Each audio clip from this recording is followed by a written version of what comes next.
Shalom. Kalau saya tanya ada sukacita nggak di tempat ini, tapi jawabnya harus sambil iya ada gitu ya. Belum. Ada sukacita di tempat ini? Iya. Mantap. Briefingnya bagus. Oke, shalom saudara sekalian. Gak kerasa ya, kita udah masuk di minggu ketiga di bulan Desember ini. Kita udah melewati minggu pertama, minggu kedua kemarin kita udah ngelewatin Natal umum ya. Sampai kemarin yang datang Natal umum boleh lambaikan tangan? Oh, hampir sebagian besar semua kita datang, puji Tuhan. Banyak gereja juga hari-hari ini merayakan ibadah Natal, mungkin gak tepat 25-nya sebelum-sebelumnya. Ya puji Tuhan berjalan semuanya dengan baik. Nah sebelumnya saya ingin bertanya kepada setiap kita. Kalau ada kalau ada berita yang paling penting di dunia ini, menurut kita, siapa orang yang pantas menjadi orang pertama yang mendengarnya? Apakah mereka yang berhasil? Apakah mereka yang terkenal, mungkin yang populer? Atau apakah mereka yang paling berpengaruh? Biasanya orang-orang yang paling berpengaruh ya, supaya beritanya itu bisa cepat menyebar dengan baik. Hari-hari ini saudara sekalian, perhatian kita biasanya tertuju pada orang-orang yang kita anggap adalah orang-orang yang populer, orang-orang yang berhasil, orang-orang yang menarik, orang-orang yang punya pencapaian yang bagus, orang-orang yang mereka terlihat mapan, jadi patokan kita ya. Orang-orang yang kisah hidupnya itu layak dipertontonkan, layak disaksikan kepada orang banyak. Begitu juga dengan yang kita lihat hari-hari ini di sosial media.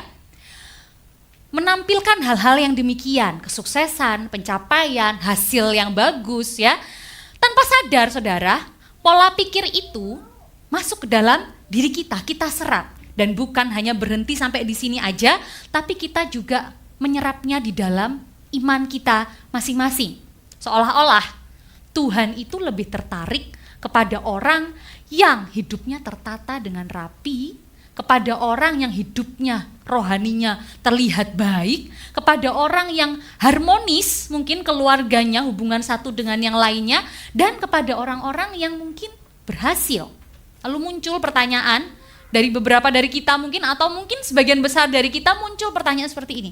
Nah kalau gitu, kalau hidupku biasa-biasa aja, kalau aku tidak sepopuler dia, kalau aku tidak seterkenal dia, kalau aku tidak sesukses dia, apakah dia juga akan datang kepadaku?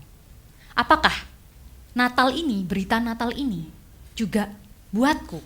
Nah hari ini saudara sekalian, kisah Natal mengajak kepada kita untuk melihat sesuatu yang mengejutkan.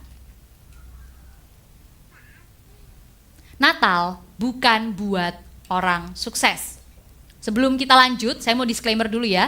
Saya mau jelaskan satu hal ini, bahwa supaya kita nggak salah paham. Ketika kita mengatakan Natal bukan buat orang sukses, bukan berarti saudara, Alkitab itu melarang kita untuk sukses. Gitu ya. Oh Natal bukan buat orang sukses, aku nggak usah sukses aja deh gitu. Aku tak begini-begini aja lah ya gitu. Enggak saudara ya. Jadi bukan berarti ini kita menentang Alkitab. Bukan berarti Alkitab menentang kesuksesan, bukan berarti Alkitab menentang yang namanya kerja keras atau pencapaian kita, saudara. Yang dimaksud sukses di sini adalah cara dunia menilai siapa yang layak diperhatikan, siapa yang dianggap penting, pantas, dan layak menerima kabar baik. Dan Natal menunjukkan bahwa kasih Allah itu tidak bekerja dengan standar yang demikian, saudara sekalian. Ketika Allah memilih untuk menyatakan kelahiran juru selamat dunia, dia tidak memulainya dari istana yang megah, dia tidak memulainya dari pusat agama, dia tidak memulainya dari tempat di mana orang-orang yang berhasil itu sedang berkumpul. Mari kita membaca bersama-sama dalam Lukas pasal yang kedua, ayat yang ke-8 sampai ayat yang ke-20. Kita baca Lukas pasalnya yang ke-8, pasal yang kedua, ayat ke-8 sampai ke-20, saya akan bacakan bagi kita semua. Di daerah itu ada gembala-gembala yang tinggal di padang menjaga kawanan ternak mereka pada waktu malam. Tiba-tiba berdirilah seorang malaikat Tuhan di dekat mereka dan kemuliaan Tuhan bersinar meliputi mereka dan mereka sangat ketakutan. Lalu kata malaikat itu kepada mereka, "Jangan takut, sebab sesungguhnya aku memberitakan kepadamu kesukaan besar untuk seluruh bangsa. Hari ini telah lahir bagimu juru selamat, yaitu Kristus Tuhan di kota Daud. Dan inilah tandanya bagimu. Kamu akan menjumpai seorang bayi dibungkus dengan lampin dan terbaring di dalam palungan. Dan tiba-tiba tampaklah bersama-sama dengan malaikat itu sejumlah besar bala tentara sorga yang memuji Allah. Katanya, kemuliaan bagi Allah di tempat yang maha tinggi dan damai sejahtera di bumi di antara manusia yang berkenan kepadanya." Setelah malaikat-malaikat itu meninggalkan mereka dan kembali ke sorga, gembala-gembala itu berkata seorang kepada yang lain, "Marilah kita pergi ke Betlehem untuk melihat apa yang terjadi di sana, seperti apa yang diberitahukan Tuhan kepada kita." Lalu mereka cepat-cepat berangkat dan menjumpai Maria dan Yusuf dan bayi itu yang sedang berbaring di palungan. Dan ketika mereka melihatnya, mereka memberitahukan apa yang telah dikatakan kepada mereka tentang anak itu. Dan semua orang yang mendengarnya heran tentang apa yang dikatakan gembala-gembala itu kepada mereka. Tetapi Maria menyimpan perkara itu di dalam hatinya dan merenungkannya. Maka kembalilah gembala-gembala itu sambil memuji dan memuliakan Allah karena segala sesuatu yang mereka dengar dan mereka lihat semuanya sesuai dengan apa yang telah dikatakan kepada mereka. Saudaraku sekalian, Lukas membuka kisah Natal ini dengan memperkenalkan kepada setiap kita tokoh, yaitu para gembala. Ini bukan sebuah detail yang sepele, saudara sekalian. Pada zaman itu, gembala ini adalah profesi yang dipandang itu rendah. Bukan gembala seperti yang kita pahami sekarang, gembala Pastor Arthur gitu misalkan ya, bukan. Jadi gembala pada saat itu dipandang sebagai profesi yang rendah. Kenapa demikian? Oke.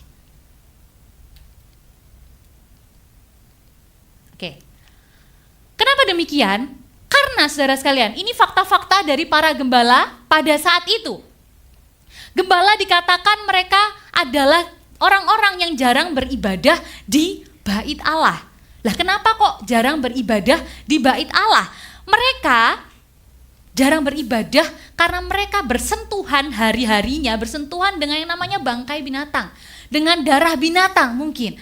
Mereka tidur di tanah yang terbuka sehingga akhirnya mereka sulit untuk memenuhi tuntutan hukum Taurat tentang tahir dan najis. Oleh sebab itu mereka jarang terlihat beribadah di bait Allah. Dan mereka dikatakan sering dianggap tidak layak menjadi saksi di pengadilan. Ini kalau mereka ada kasus ya, mereka nggak bisa bersaksi karena kesaksiannya dipandang sebagai kesaksian yang tidak valid. Dan ini terjadi karena ketika mereka menggembalakan domba, itu domba-dombanya itu belum tentu domba mereka juga. Domba-domba yang mereka gembalakan itu merupakan ternak dari orang lain. Kalau kita pernah mendengar gembala upahan ya, mereka sebagian besar adalah gembala upahan yang ketika mereka menggembalakan domba, belum tentu itu merupakan domba-domba dari mereka sendiri. Dan juga saudara sekalian, mereka tidak bekerja dengan berkumpul dengan orang-orang yang lain. Mereka bekerja di malam hari. Mereka bekerja di saat orang-orang lain mungkin tertidur, tapi mereka bekerja untuk menjaga domba-domba mereka. Mereka hidup jauh dari tempat asal mereka. Saudara, mereka bekerja di padang, yaitu tempat yang jauh dan tidak dianggap. Biasanya ini adalah tanah-tanah kosong, saudara. Mereka bekerja di tempat yang demikian. Padang merupakan tempat yang jauh dari kehidupan sosial dan juga religius. Di padang ini, saudara, gembala-gembala tidak camping. Ya, kalau sekarang mungkin kalau kita ke Padang ya, bukan rumah Padang, bukan rumah makan Padang ya maksud saya, ke padang rumput ya, padang rumput gitu, misalkan kita ke padang rumput ya, kita biasanya melihat orang-orang sedang camping gitu ya, pakai bagus-bagus gitu ya, kayak Korean punya begitu ya. Nah pada saat itu mereka nggak sedang asik-asik gitu, nggak sedang ongkang-ongkang kaki terus Saya ini si gembala sapi, ada nggak sih lagunya? Oh, apa saya ngarang? Nggak kan ya? Jadi saya lihat mereka nggak sedang bersantai-santai. Ketika mereka menggembalakan di padang, mereka menghadapi hari demi hari itu, menghadapi suatu bahaya, saudara. Mereka harus melindungi domba-domba mereka dari binatang-binatang buas. Mereka harus melindungi diri mereka juga. Oleh sebab itu kalau tadi kita bilang tentang gembala upahan, oleh sebab itu ketika ada hewan-hewan buas itu datang dan mereka tidak bisa menahan serangan itu, mereka akhirnya memilih untuk kabur dan menyelamatkan diri. Karena mereka mungkin menggembalakan domba yang bukan milik mereka. Oleh sebab itu saat malaikat itu datang kepada mereka, mereka sangat ketakutan. Ya, mereka sangat ketakutan karena setiap malam, setiap hari mereka dalam mode waspada, saudara. Mereka dalam mode waspada karena setiap hari adalah hari yang berbahaya bagi mereka ketika mereka berada di padang. Dengan situasi tersebut, saudara, dengan segala situasi tersebut, layak enggak orang-orang ini menjadi pendengar pertama dari kabar baik, dari kabar yang luar biasa yang disampaikan oleh para malaikat? Kalau kita sekarang melihat ketika tadi saya bertanya, kabar yang paling penting itu menurut kalian kabar yang seperti apa? Kabar yang disampaikan kepada orang yang seperti apa? Orang yang terkenal mungkin, agar kabar itu gampang tersiar. Nah ini Tuhan justru memakai mereka yang bahkan dikatakan kesaksiannya aja nggak bisa dipertanggungjawabkan. Karena mereka hidup jauh dari sosial. Mereka hidup jauh sehingga mereka tidak bisa terawasi oleh sistem. Oleh sebab itu mereka nggak bisa membela diri. Nah Tuhan memilih mereka, memakai mereka justru untuk menyampaikan kabar yang begitu luar biasa. Tapi Allah, saudaraku sekalian, tidak menunggu para gembala ini menjadi layak untuk mendengar kabar tersebut. Dia justru datang di tengah rutinitas mereka yang mungkin dalam kegelapan, ya di padang. Dia hadir, dia datang memberikan berita itu di tengah situasi yang dingin dan melelahkan bagi setiap mereka. Dia hadir bagi mereka dan tengah-tengah ketakutan yang menurut mereka pada saat itu adalah suatu hal yang normal. Allah nggak menunggu para gembala untuk menjadi layak. Dia datang justru di tengah rutinitas mereka. Oleh sebab itu saudaraku sekalian, Allah nggak pernah kita bisa batasi. Keputusan Allah tidak pernah kita bisa batasi oleh status, reputasi, atau pencapaian setiap kita. Kalau itu tolak ukurnya, maka gembala pasti bukan menjadi pendengar pertama dari berita itu. Hari-hari ini saudara, banyak kita yang mungkin hidup seperti para gembala ini. Kita bekerja keras, menjalani rutinitas, tapi kita merasa hidup kita biasa-biasa aja. Dan gak banyak orang yang memperhatikan kehidupan kita. Kita bukan orang yang gagal banget, tapi kita juga bukan orang yang seberhasil itu. Gitu. Kita kadang memikirkan demikian. Ketika kita berada di titik tersebut, kita merasa belum menjadi siapa-siapa, kita mencari arah hidup, membandingkan diri dengan orang lain, atau bagi para pekerja yang mungkin saat ini kita, beberapa di antara kita mungkin tulang punggung keluarga, mungkin kita kerja keras dan jarang terlihat oleh orang lain. Kerja keras kita yang kita lakukan. Kita hanya menjalani rutinitas, bangun tidur, berangkat kerja, pulang kerja, tidur lagi, besoknya pagi bangun lagi, bekerja, dan terus demikian. Kita merasa bahwa kita tidak terlalu diperhatikan orang, terabaikan, mungkin hidup kita begini-begini aja. Tapi saudaraku sekalian, Allah tidak menunggu untuk kita menjadi sukses, untuk datang di dalam kehidupan kita. Allah justru hadir di tengah rutinitas kita itu tadi. Yang mungkin bagi kita hidup kita biasa-biasa aja, flat aja begitu. Tapi ingatlah saudara, dalam rutinitas yang biasa itu Tuhan bisa hadir loh dalam setiap kehidupan kita. Berbicara tentang orang yang tidak dianggap saudara. Beberapa tahun yang lalu, waktu saya SMP, lama banget ya, waktu saya SMP, di gereja saya itu ada yang namanya divisi misi gitu ya. Jadi divisi misi ini itu dipimpin oleh satu bapak dan kita digerakkan untuk mengajar anak-anak jalanan. Mereka yang hidupnya setiap hari itu berurusan dengan jalanan gitu ya, ngamen gitu. Dan ini bukan cuma anaknya, tapi keluarganya. Jadi keluarganya merupakan keluarga yang berprofesi sebagai pengamen. Kenapa saya bilang profesi?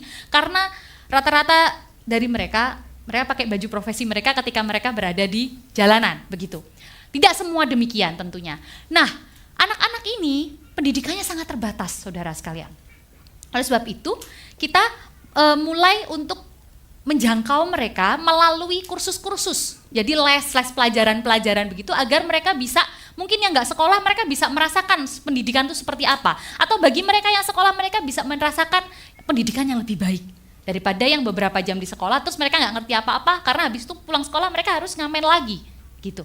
Nah saudara, ketika kami melakukan itu, banyak orang tua ini ketika kami menjemput anak-anak mereka, orang tua ini mereka merasa bahwa jangan bikin anakku pinter dong, gitu. Jangan bikin anakku pinter, nanti mereka nggak mau turun lagi ke jalanan, gitu. Nah akhirnya kami kesulitan. Ada anak-anak yang lepas dari jangkauan kami, akhirnya mereka tidak bisa untuk kami ajar, gitu. Tapi ada satu anak yang dia terus-terusan datang di les ini tadi. Dia terus-terusan mau untuk diajar, begitu. Anak ini bernama A. Jadi saya tidak mungkin menyebutkan namanya ya. Anak ini bernama A. Nah, si A, Adi ya mungkin ya, biar agak bagus ya masa A. Jadi si Adi ini dia punya masalah di mentalnya. Dia keterbelakangan begitu. Kenapa demikian? Karena orang tuanya bapaknya adalah tukang becak. Jadi pada saat dia masih bayi, orang tuanya itu KDRT. Akhirnya menyebabkan si anak ini yang tadinya lahir normal, itu mempunyai kelainan, begitu saudara. Nah, ketika dia bertumbuh dewasa, otomatis perkembangannya lebih lambat daripada teman-teman seusianya. Nah, ketika kami mengajar dia 3 tahun lebih tua daripada anak-anak yang kami ajar, begitu. Pada suatu waktu, saudara, kami ajak si Adi ini ke gereja. Dan dia melihat latihan Natal. Dia duduk aja di situ, kan di tempat kami itu ada namanya keroncong gitu. Jadi ada keroncong, ada alat musik sendiri di sini. Nah, pada saat itu yang latihan tuh keroncong gitu. Nah, si keroncong ini tadi, alat musik tadi ini anak ini ngelihatin gitu. Dia ngelihatin. Terus tiba-tiba saudara, esok harinya dia nyoba alatnya. Dia bisa nyoba alat itu gitu. Orang-orang ketika melihat, karena dia punya keterbelakangan, otomatis cara bicaranya berbeda dengan orang-orang pada umumnya. Sehingga bisa aja orang-orang yang lain tuh merasa seperti ini. Ini anak kok aneh banget sih? Kok kayak gini ada di sini gitu maksudnya. Tetapi ketika kami melihat bahwa wah kayaknya ada something nih yang Tuhan taruh dalam kehidupan si Adi ini. Dia cuma melihat, dia belum mencoba nih. Dia cuma melihat, memperhatikan, besoknya dia bisa main saudara. Akhirnya terus nextnya lagi, kita waktu latihan musik Natalnya, dia lihat pemain keyboard itu main musik. Besoknya dia bisa main. Jadi kayak apa ini Tuhan gitu ya. Akhirnya karena dia waktu itu main bukan langsung kayak pemain musik di sini ya. Dia main basic, dia bisa ngerti nadanya enggak fales gitu saudara. Dan akhirnya kita latih sampai hari ini anak ini dengan segala keterbatasannya yang sebelumnya dia adalah orang yang tidak dianggap mungkin, dia melayani di beberapa gereja saudara. Hidupnya dalam segala keterbatasannya justru Tuhan pakai untuk kemuliaan namanya. Oleh sebab itu saudara, ini mengingatkan kepada setiap kita bahwa enggak ada satupun kehidupan yang terlalu rendah atau terlalu biasa bagi Allah. Ingat saudara, bahwa kabar sukacita itu pertama-tama datang bukan kepada hidupnya sempurna, bukan kepada kaisar, tetapi kepada orang yang hidupnya mungkin diabaikan. Allah memilih para gembala sebagai penerima pertama kabar Natal untuk menunjukkan bahwa Injil sejak awal berpihak kepada mereka yang dianggap kecil dan tidak berarti. Itulah yang dikatakan oleh Joel B. Green. Namun pertanyaan penting bagi setiap kita, apa sih sebenarnya kabar yang Allah sampaikan kepada mereka? Apakah kabar hanya bilang tentang bayi aja yang lahir gitu? Tidak demikian. Natal bukan buat orang sukses, tapi buat orang yang mau menerima anugerah.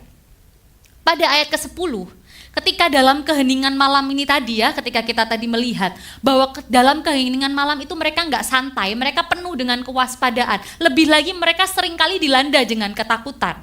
Karena mereka melihat pada saat itu, malaikat itu datang tiba-tiba, gitu ya, di tengah malam yang gelap, dingin, dan menakutkan itu tadi saudara.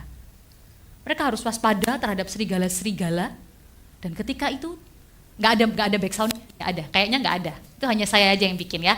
Jadi tiba-tiba malaikat itu datang, saudara. Oleh sebab itu ketika malaikat katakan seperti ini, jangan takut. Sebab sesungguhnya aku memberitakan kepadamu kesukaan besar untuk seluruh bangsa. Ketika malaikat itu berkata, jangan takut. Ini bukan sekedar untuk menenangkan perasaan para gembala ini, saudara. Kata jangan takut ini merupakan undangan untuk mereka bisa lebih lagi percaya akan apa yang akan malaikat-malaikat ini sampaikan. Kabar yang disampaikan adalah kabar kesukaan yang besar, bukan untuk segelintir orang aja, bukan untuk orang-orang dengan status tertentu, bukan juga buat mereka yang sukses, saudara. Tetapi kesukaan besar itu dikatakan terlebih dahulu kepada para gembala, bagimu.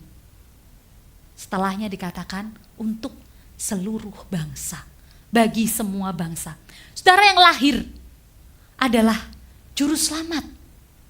3 gelar disebutkan di sini ya, yang lahir itu juru selamat, Kristus, dan dia adalah Tuhan yang memiliki otoritas ilahi. Tapi uniknya saudara, tandanya bukan nih 3 gelar yang tadi disebutkan, tandanya bukan lahir di istana, bukan lahir di tempat yang baik, tapi tandanya adalah lahir di palungan.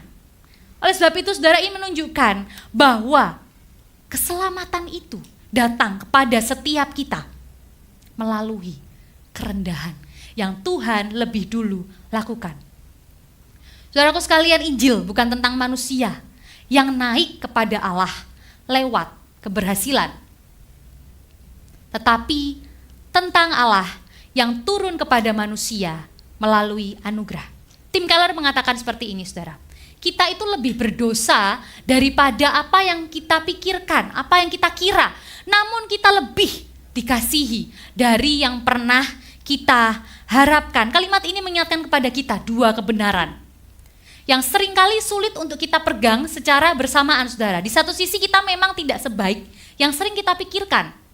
Nah, hidup kita penuh dengan kelemahan, dengan kegagalan, dan dengan keterbatasan. Tetapi di sisi lain, saudara, justru dalam kondisi seperti itulah kasih Allah dinyatakan kepada kita sepenuhnya. Karena itu Natal bukan hanya tentang pencapaian-pencapaian manusia, melainkan tentang anugerah Allah yang tidak terbatas, saudara. Bukan tentang seberapa berhasil kehidupan kita, tetapi tentang seberapa besar kasih-Nya kepada kita.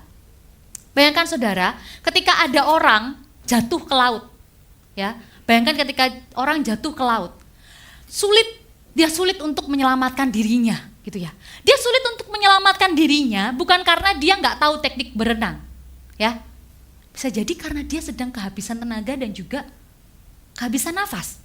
Lalu ketika dia dalam kondisi yang demikian, dia berkata seperti ini. Waktu ada orang menolong terus dia bilang gini, wait, tunggu. Tak coba sendiri dulu aja, gitu ya. Kayak kalian tahu mainan bebek-bebekan gak sih? Yang di ini bak mandi biasanya gitu ya. Udah begini gitu ya. Orang mau nolong tapi dia merasa bahwa aku bisa, masih bisa sendiri gitu. Dia justru akhirnya makin tenggelam karena gak mau ditolong. Keselamatan saudara datang bukan saat kita ini ingin membuktikan kemampuan kita, tapi saat kita berhenti melawan dan kita memilih untuk mengulurkan tangan, menerima karya keselamatan yang datang daripadanya.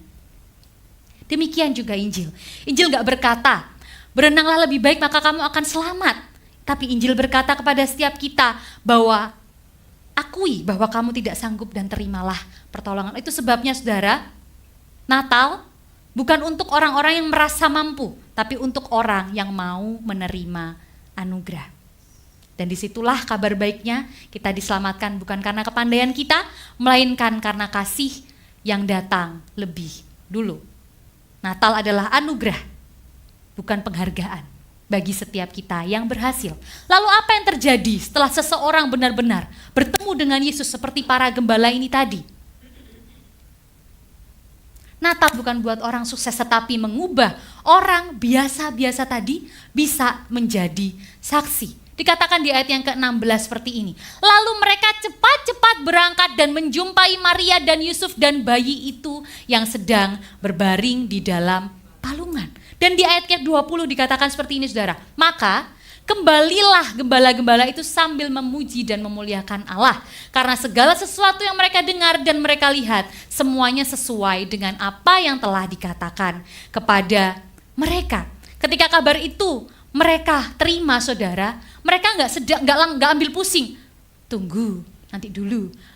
Bohong nggak tadi malaikatnya? Mereka nggak gitu, saudara ya. Mereka langsung mengambil tindakan bahwa mereka harus cepat-cepat. Oke, cepet-cepet yuk kita lihat, bener gak yang dikatakan itu, kita cepet-cepet, kita mau melihat apa yang Allah lakukan di Bethlehem.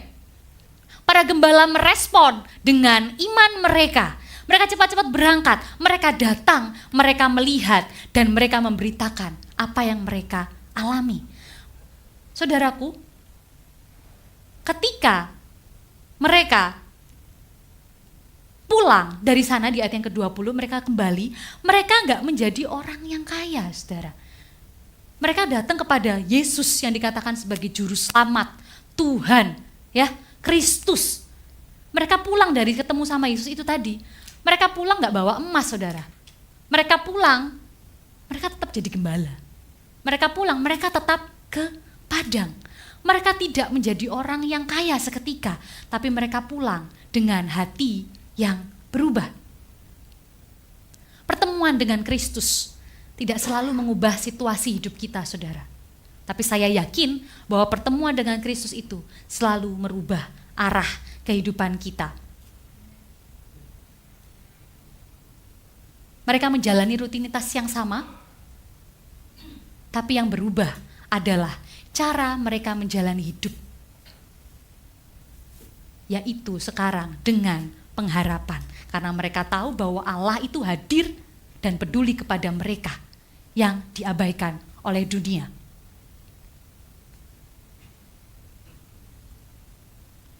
Yesus Kristus lahir dalam kerendahan, supaya manusia yang rendah diangkat. Dia datang bukan untuk orang yang merasa cukup, tetapi untuk mereka yang sadar bahwa mereka membutuhkan anugerah. Saudara, Natal mengingatkan kepada kita bahwa keselamatan bukan soal siapa kita, tetapi tentang siapa Yesus. Dia datang untuk kita semua, termasuk bagi kita yang hari-hari ini seringkali merasa bahwa diri kita itu gak layak. Saudara yang dikasihi oleh Tuhan, jika kita perhatikan lagi di dalam kisah-kisah Natal, Natal di dalam Alkitab gak pernah dimulai dengan orang-orang hidupnya rapih, yang terlihat indah. Tapi Natal dimulai dari orang-orang yang berjaga di malam hari seperti para gembala. Mereka yang tangan-tangannya kasar karena pekerjaan mereka. Dan hati mereka mungkin sudah lama merasa gak diperhitungkan oleh orang-orang lain. Natal gak dimulai dari istana tetapi di palungan. Bukan dari orang sukses, tapi orang yang mau merespon. Mereka yang mau datang. Namun justru kepada mereka lah Allah berkata, jangan takut. Percaya kepada apa yang malaikat-malaikat katakan. Natal memberitakan satu kebenaran yang membebaskan setiap kita, saudara. Bahwa Allah gak datang karena kita layak, tapi karena kita dikasihi. Dia gak menunggu kita supaya kita bisa naik dulu, tapi dia memilih untuk dia turun. Oleh sebab itu dalam Filipi 2 ayat yang ke-8 dikatakan seperti ini. Dia merendahkan dirinya dan taat sampai mati, bahkan sampai mati di kayu salib. Yesus lahir, saudara, di palungan supaya gak ada seorang pun yang bisa berkata hidupku terlalu rendah untuk dijangkau oleh Allah. Maka hari ini Natal bukan bertanya seberapa sukses kehidupan kita, tetapi apakah kita mau datang kepada Yesus dengan menjadi apa adanya. Kiranya kita pulang seperti para gembala tadi, yang sekalipun hidup mereka tetap sama, profesi mereka tetap sama, rutinitas mereka tetap sama, tapi mereka pulang dengan hati yang baru, hati yang memuliakan Allah karena telah berjumpa dengan Juru Selamat itu sendiri. Inilah Natal, saudara, bukan buat orang sukses, melainkan untuk orang yang mau menerima anugerah.